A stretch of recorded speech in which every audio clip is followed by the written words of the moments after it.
Engineer instructor Mohammad अल्हा। जैसा कि आपको मैंने पिछली वीडियो में विजुअल स्टूडियो को इंस्टॉल करना और उस पर एक छोटा सा प्रोग्राम बनाकर सिखाया था, आज मैं आप पर विजुअल स्टूडियो में डाटा टाइप्स क्या होती हैं उन पर काम करना सिखाऊंगा। तो पहले हम विजुअल स्टूडियो से एक नया प्रोजेक्ट ओपन करते हैं। नया प्रोजेक्ट ओपन करने के बाद हम इसका नाम रखते हैं, मैं इसका नाम लिख देता हूँ सेकंड लेक्चर।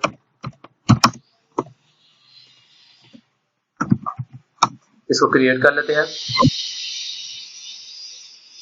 और फिनिश करते हैं जैसा कि मैंने आपको बताया था।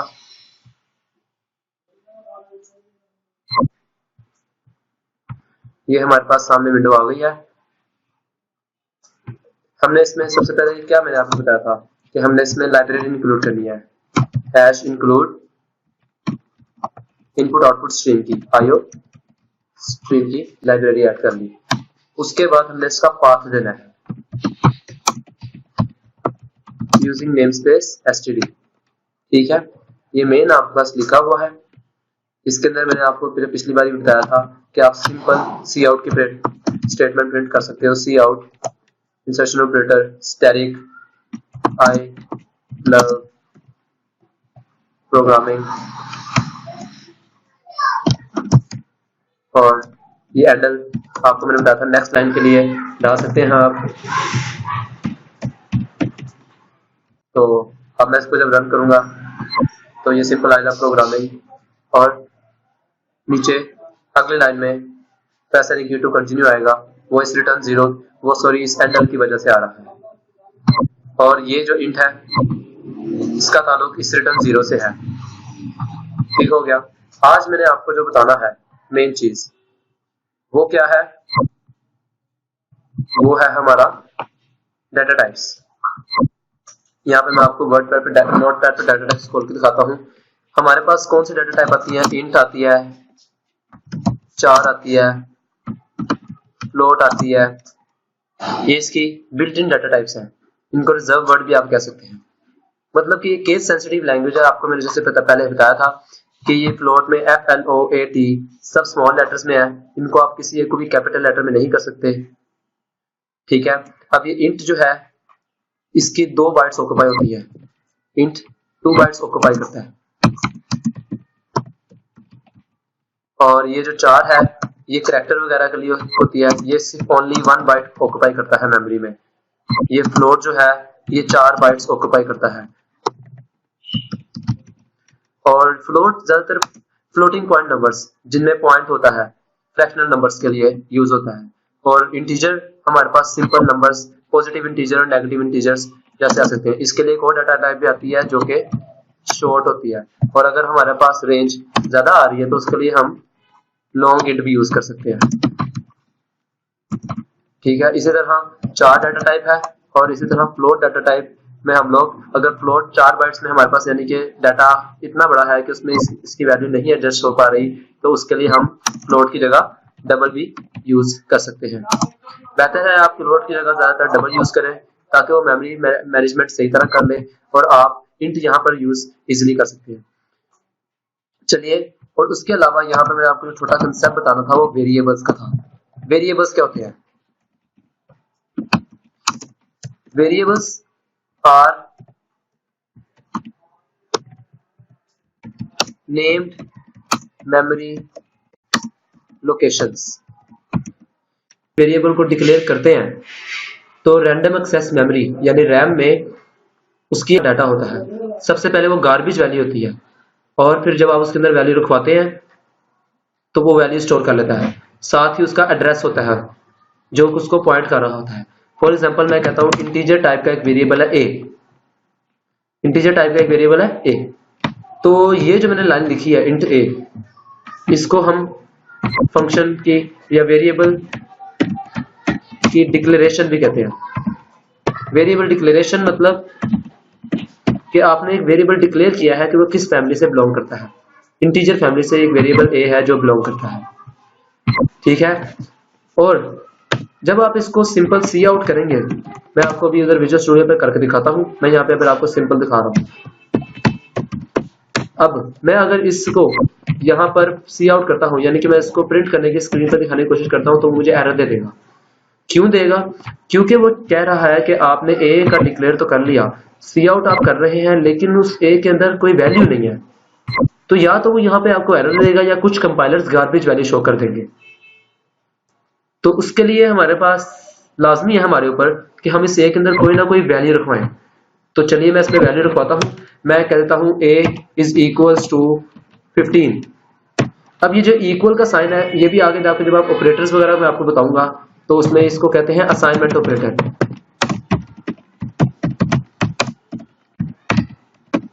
असाइनमेंट ऑपरेटर से मुराद है कि जो लेफ्ट वाली वैल्यू होती है ऑपरेटर के, उसे राइट वाले वेरिएबल को असाइन कर दी जाए। राइट तरफ सिर्फ और सिर्फ एक वेरिएबल होना चाहिए, जबकि लेफ्ट तरफ पूरा का पूरा एक्सप्रेशन भी हो सकता है।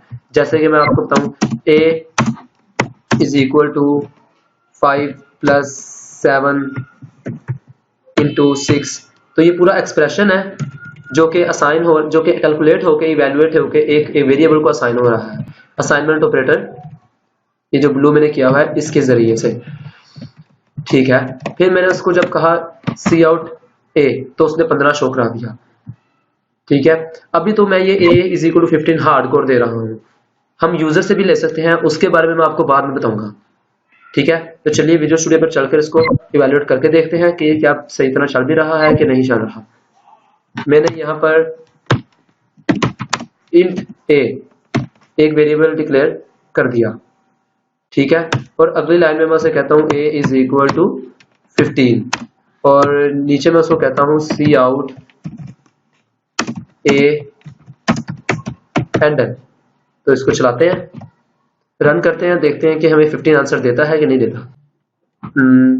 ये देखें, यहाँ पे आपको 15 आंसर शो हो रहा है, और उस एंडल की वजह से जो आपकी प्रेस एनिक्यूट की लाइन है ये नेक्स्ट लाइन में आ रही है, ठीक है।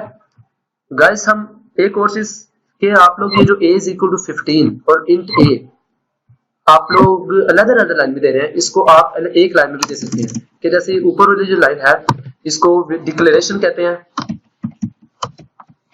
और ये जो नीचे a इज इक्वल टू 15 वाली लाइन है इसको असाइनमेंट कहते हैं, ठीक है। यहाँ पे यानी कि हम असाइन कर रहे हैं वैल्यू एक 15 जो कि डिक्लेयर्ड वेरिएबल है उसको, ठीक है।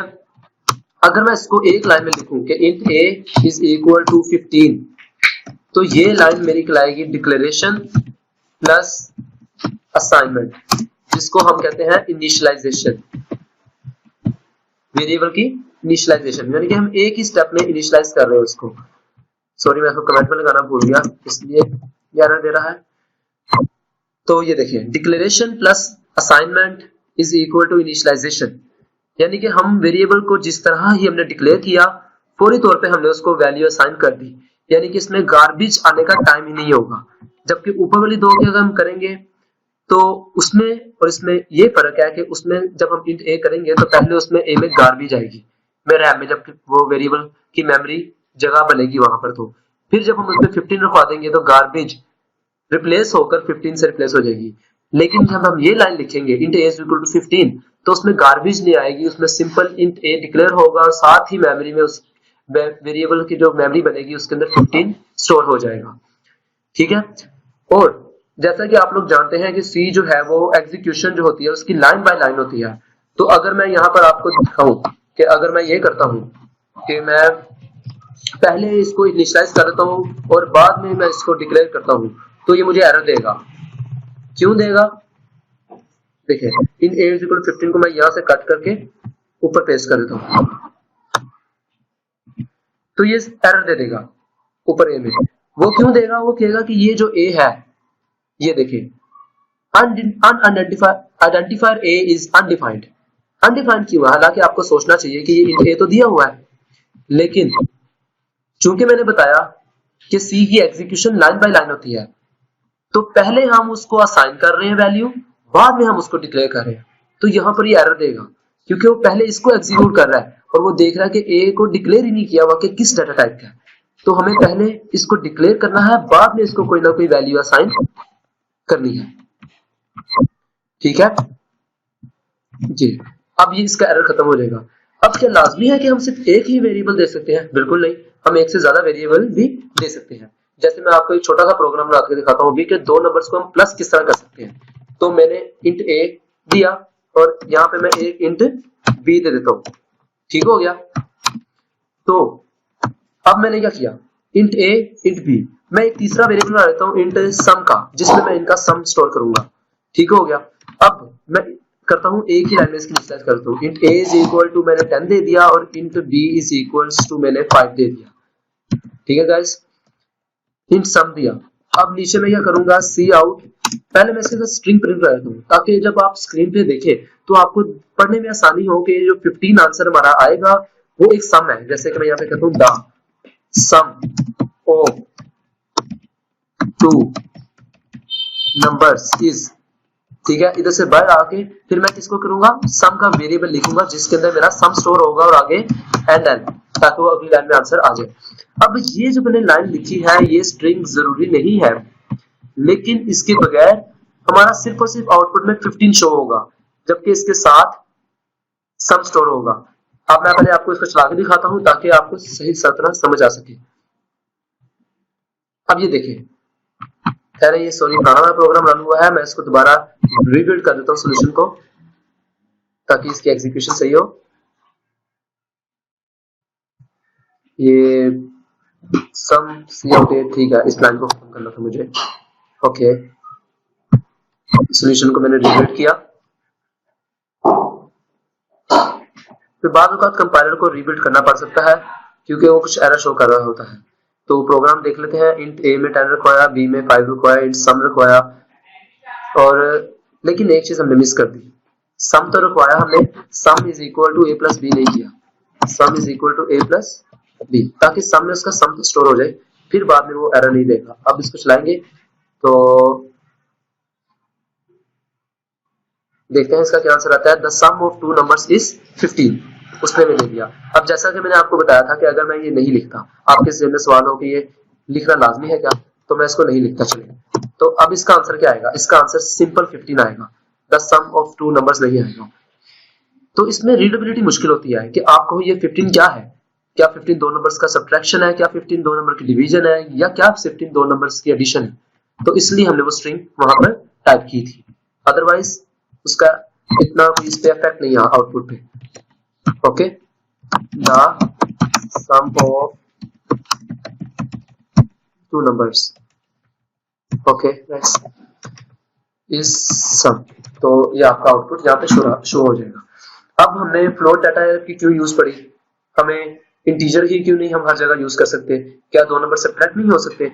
मैं यहाँ पर अगर सब्ट्रैक्ट लगा दूंगा इंट a माइनस बी, तो ये इसका आंसर दे दे, सब्ट्रैक्शन दे देगा, और यहाँ पे भी मुझे सब्ट्रैक्ट लिखना पड़ेगा, the subtraction of two numbers is this, ठीक है। फिर ऐसी क्या जरूरत पड़ी कि हमें फ्लोट डाटा टाइप्स वगैरह भी यूज करनी पड़ सकती है। The subtraction of two numbers is 5, जैसे आपको आंसर नजर आ रहा है, ठीक है।